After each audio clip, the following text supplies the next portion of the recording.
Shalom, shalom, frères et sœurs, famille du Café Prophétique. Bonjour, heureux de vous retrouver aujourd'hui, mercredi 27 novembre 2024. Nous sommes à notre rendez-vous du matin au Café Prophétique. Je suis votre frère, Todd Eli, frère du Christ, fils de Dieu le Père dans le Fils unique Jésus-Christ, apôtre de l'Évangile. Mettons-nous en présence du Seigneur et adorons son saint nom. Au nom du Père et du Fils et du Saint-Esprit. Amen. Seigneur, nous te disons merci. Je te reconnais comme Seigneur et comme Sauveur. Et nous te reconnaissons, nous tous, Seigneur, comme notre bien le plus précieux. Tu es notre Seigneur. Oui, Seigneur, tu es assis sur ton trône de gloire et ton règne n'a pas de fin. Ce matin, prosterné devant toi, Seigneur, je veux reconnaître ta grandeur. Chanter ta fidélité. Oh Dieu, qui est comme toi? Qui est comme toi dans le ciel? Qui est comme toi sur la terre? Je te reconnais, maître de ma journée, maître de ma vie, mon Seigneur et mon Sauveur, mon protecteur. Je te recommande mes frères et mes sœurs au Café Prophétique. Je prie que ton esprit soit sur nous tous et nous garde. Accorde-nous, Seigneur, de manger en ce jour les fruits de ta présence. Merci Jésus. Qui est comme toi dans le ciel, qui est comme toi sur la terre. Tu es Dieu, le seul qui donne sa vie pour sauver sa création. Seigneur, les autres dieux demandent du sang, mais toi, tu offres ton sang.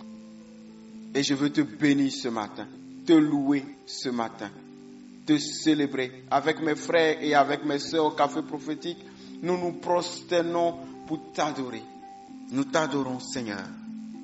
Et nous te confions notre journée et nous prions. Que ta main soit sur nous, nous guide et nous garde.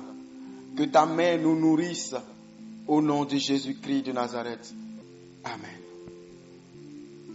Frères et sœurs, bonjour à nouveau. Je suis toujours heureux de vous retrouver en attendant qu'on puisse se voir physiquement.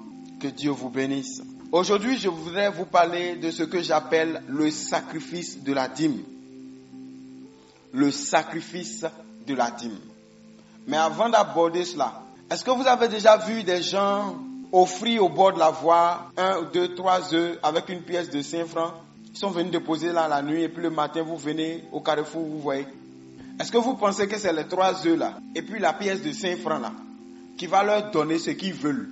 Parfois, certains demandent à avoir un boulot, une richesse, à avoir telle ou telle autre chose.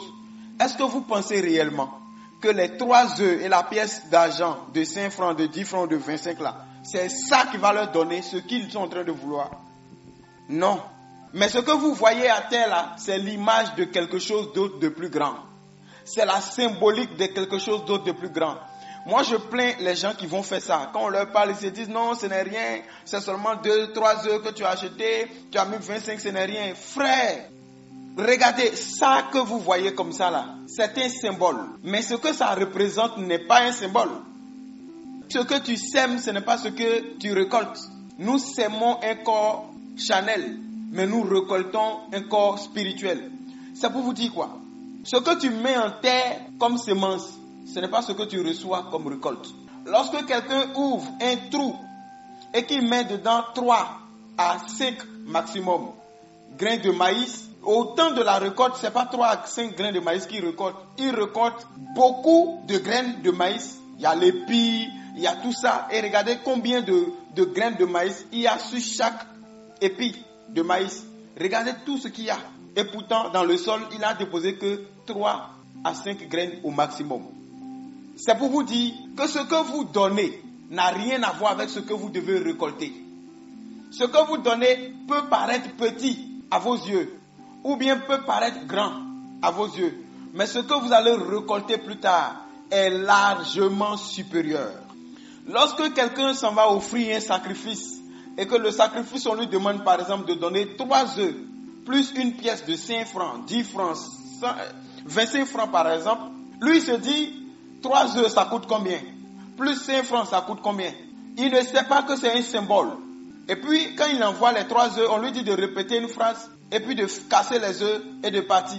Lui, il répète la phrase, il casse les œufs, il part. Mais il n'a pas l'intelligence de ce qu'il a répété comme phrase, l'incantation qu'il a faite, les paroles qu'il a dit là. Il ne sait pas ce que ça implique. On ne lui dira pas. Or, que représente un œuf? Ça représente la descendance. Par exemple, je ne vais pas enseigner sur les sacrifices rituels aujourd'hui, mais l'œuf représente la descendance. Quand vous prenez l'œuf d'un poulet, vous retrouvez un poulet à devenir dedans.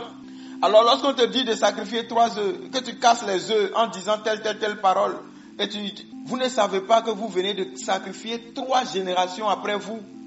Et les 25 francs que vous avez mis dessus, c'est peut-être un symbole pour dire 3 générations après moi là. Faut pas ils vont avoir l'argent.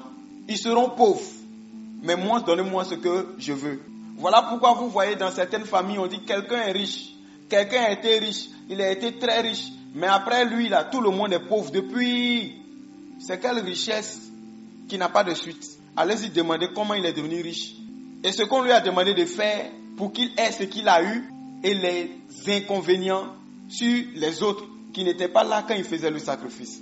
Quand on dit à quelqu'un, envoie-nous un poulet blanc, un poulet rouge, la couleur n'est pas choisie comme ça à cause de l'humeur de la personne. La couleur est le symbole de quelque chose dans le règne de l'esprit. Je ne vais pas enseigner aujourd'hui sur ça. Ça va nous envoyer loin. Mais ce matin, je veux vous parler de ce que j'appelle le sacrifice de la dîme. Frères et sœurs, la dîme est un sacrifice. La dîme est un sacrifice. Celui qui donne la dîme fait un sacrifice. Puisqu'il enlève quelque chose qui lui appartient et il donne à quelqu'un en guise d'honneur à la souveraineté de Dieu. La chose qu'il donne, la dîme qu'il a donnée là, il aurait gardé ça et ça allait lui servir à quelque chose. Il se sépare de quelque chose qui peut lui être utile pour avoir quelque chose d'autre de plus utile. Ça peut être toujours dans le même domaine. Par exemple, si c'est l'argent, ça peut être toujours dans le domaine de l'argent. Mais la dîme n'apporte pas la bénédiction financière seulement. Ça, je l'ai déjà enseigné la dernière fois que j'ai enseigné sur la dîme. Vous pouvez donner la dîme et le Seigneur, à cause de votre dîme, va préserver votre maison des maladies. Vous pouvez offrir, donner la dîme et le Seigneur, à cause de votre dîme, va vous arracher d'un accident. Vous pouvez donner la dîme et à cause de la dîme que vous avez offert, Dieu peut vous ouvrir une porte d'un travail à un poste international, un voyage que vous souhaitez. À cause de la dîme, le Seigneur peut décanter la maternité pour que votre femme devienne enceinte. À cause de la dîme, le Seigneur peut vous sauver. À cause de la dîme, le Seigneur peut préserver même vos plantations des dévoreurs. Donc, ne mettez pas dans votre tête que quand vous donnez la dîme, vous devez avoir absolument l'argent. Ça peut revenir en argent, ça peut venir en autre chose. C'est Dieu qui décide. Amen. Alors aujourd'hui, je vais donner quelques passages de l'Ancien Testament et du Nouveau Testament. Parce qu'on entend souvent, non, la dîme c'est l'Ancien Testament. Il n'y a aucune trace dans le Nouveau Testament au sujet de la dîme. Donc ça veut dire que la dîme c'est révolu. On va parler de ça tout à l'heure. La Bible dit, je vais citer le passage le plus célèbre quand on parle de la dîme. L'un des passages les plus célèbres, Malachie 3:10. J'arrive, je m'en vais quelque part. La Bible dit, apportez à la maison du trésor toutes les dîmes, afin qu'il y ait de la nourriture dans ma maison. Mettez-moi de la sorte à l'épreuve, dit l'Éternel des armées, et vous verrez si je n'ouvre pas pour vous les écluses des cieux, et si je ne répands pas sur vous la bénédiction en abondance. Ce matin, ce qui m'intéresse ici, c'est ce que Dieu dit ici. Il dit, apportez à la maison du trésor toutes les dîmes, afin qu'il n'y ait de la nourriture dans ma maison. En fait, quand vous lisez ce passage, vous comprenez l'objectif premier de la dîme.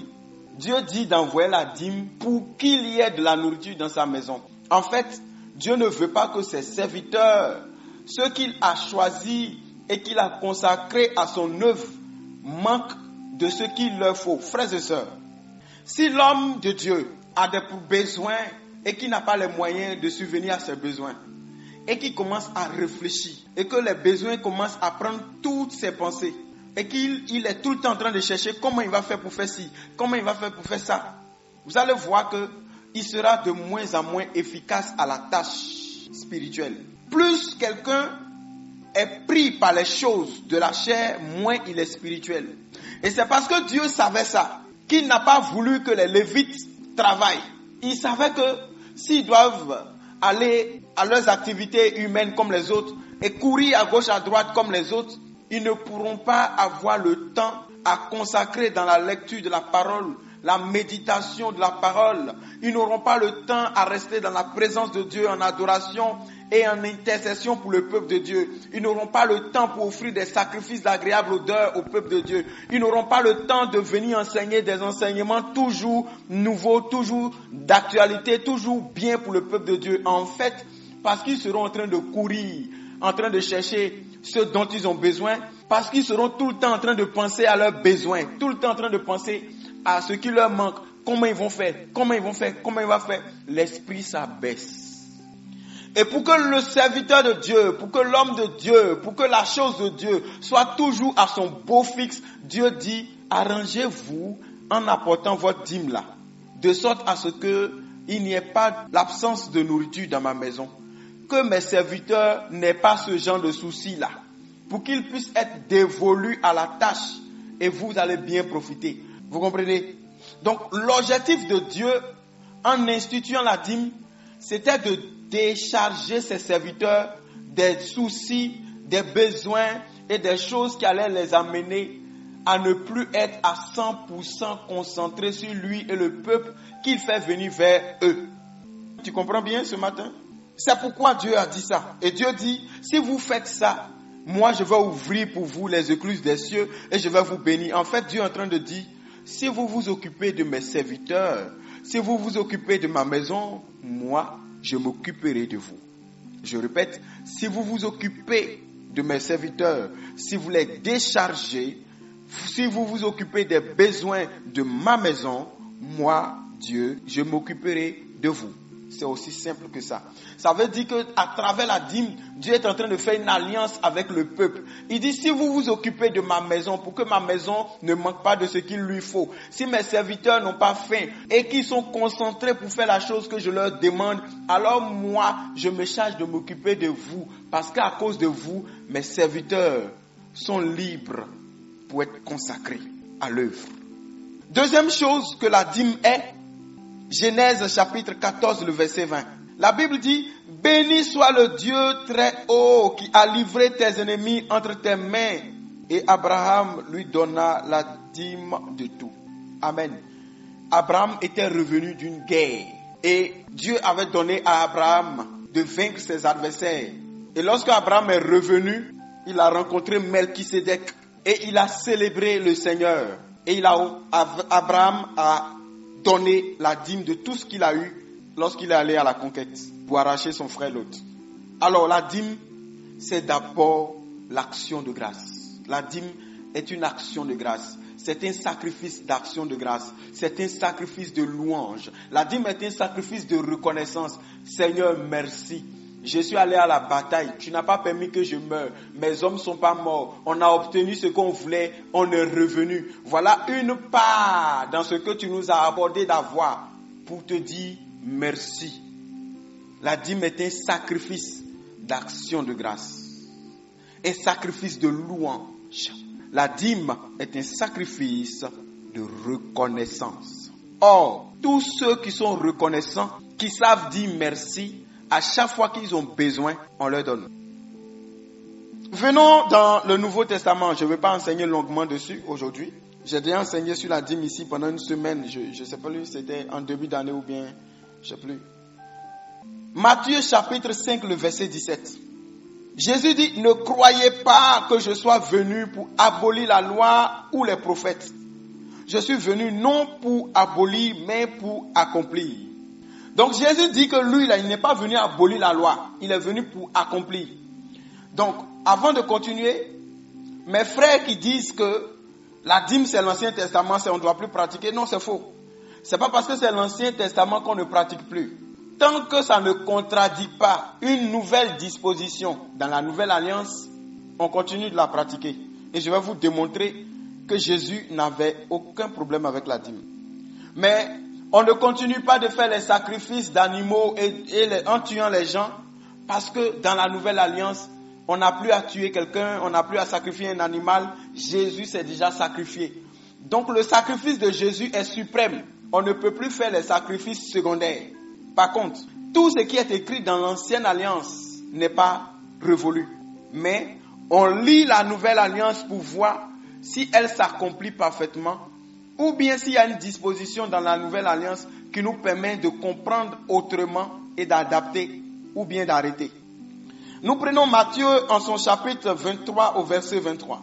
Vous prenez aussi Luc 11, 42. Vous allez voir, et Jésus dit, c'est Jésus qui parle, Jésus-Christ qui parle. Il dit, malheur à vous, scribes et pharisiens, hypocrites, parce que vous payez la dîme de la menthe, de la nette et du cumin, et que vous laissez ce qu'il y a de plus important dans la loi, la justice, la miséricorde et la fidélité. C'est là ce qu'il fallait pratiquer sans négliger les autres. Les amis, c'est du français simple. La Bible dit, et c'est Jésus qui parle, il se plaint des pharisiens, des scribes. Il les traite d'hypocrites parce qu'ils payent la dîme, parce qu'ils donnent la dîme sur tout ce qu'il faut, mais ils ont oublié l'essentiel, c'est-à-dire ils ne pratiquent plus la justice, ils ne pratiquent plus la miséricorde, ils ne pratiquent plus la fidélité. Et Jésus dit, c'est ça que vous devez faire d'abord, sans pour autant négliger les autres. Je vous relis ça. Il dit, c'est là ce qu'il fallait pratiquer sans négliger les autres choses. Ça veut dire, je ne vous dis pas de ne pas faire la dîme. Je ne vous dis pas que la dîme que vous donnez n'est pas bien. Mais je vous dis qu'il est inutile de donner la dîme si après avoir donné la dîme, vous manquez de justice, de miséricorde et de fidélité. L'essentiel, ce n'est pas la dîme, c'est l'amour que vous avez pour les autres. Et puis, la dîme et les autres choses viennent ensuite. On est d'accord? C'est Jésus qui a dit ça. Lorsque je lis Luc chapitre 18, le verset 12, Jésus donne une parabole. Il dit que deux hommes sont montés au temple pour prier, un pharisien et puis un publicain. Et il dit que le pharisien là, il était en train de prier et il disait, Seigneur, je te remercie. Pourquoi? Parce que je jeûne 2 fois par semaine. Je donne la dîme sur tous mes revenus. Vous comprenez? Jésus a encore parlé de la dîme encore. Donc moi j'ai déjà entendu beaucoup de fois qu'on n'a jamais entendu Jésus parler de la dîme. C'est faux. Il faut prendre le temps pour lire. Jésus a parlé de la dîme. Mais Jésus est en train de faire comprendre que, en fait, je n'ai aucun problème avec la dîme. Si Jésus ne voulait plus la dîme, il allait vous dire, voilà comment la dîme devait être comprise, vous ne l'avez pas compris. Voilà la nouvelle disposition. De la même manière où il a dit, écoute, aime ton prochain comme toi-même, aime Dieu plus que tout. Il a résumé les 10 commandements. Il aurait pu résumer ou reformuler la dîme. Jésus n'a pas parlé de la dîme. Mais à chaque fois qu'il parlait de la dîme, il essayait d'attirer l'attention de son auditoire sur le fait que la dîme c'est bien. Mais si vous pratiquez la dîme sans la charité, c'est inutile. Toute loi sans l'amour ne sert à rien. L'humain d'abord. C'est ça que Jésus était en train de dire. Amen. Je regarde l'heure et je vais m'arrêter. On aura les autres jours pour continuer sur ce que le Seigneur va nous dire. Alors la grâce du Seigneur m'a permis d'introduire ce thème en faisant un parallélisme. Vous comprenez alors que de la même manière qu'on met des graines dans le sol et après ça donne une grande récolte, vous mettez un noyau dans le sol, ça donne un arbre de mangue. De la même manière, quelqu'un vient de déposer 3 œufs avec 5 francs. Il a sacrifié 3 générations après lui et il a sacrifié leurs finances sans s'en rendre compte. C'est comme ça aussi quand tu viens donner ta dîme. Tu donnes aujourd'hui, mais le résultat, ça dit que ce que tu as donné de matériel, ça peut être de l'argent, ça peut être qu'on appelle des choses en nature, igname, manioc, œuf, tout ce que vous voulez, ça peut être mouton, poulet, tout ce que vous voulez. Amen. Il y a même la dîme du temps. Le temps que tu consacres à Dieu dans la journée, 24 heures divisé par 10, 2h40 qui appartiennent à Dieu. Tout ça là, Lorsque tu donnes ça, c'est ça que toi tu vois. Mais dans le règne de l'esprit, c'est plus que ça. Frères et sœurs, heureux sommes-nous de pratiquer la dîme. Je vous encourage et je vous exhorte à pratiquer la dîme.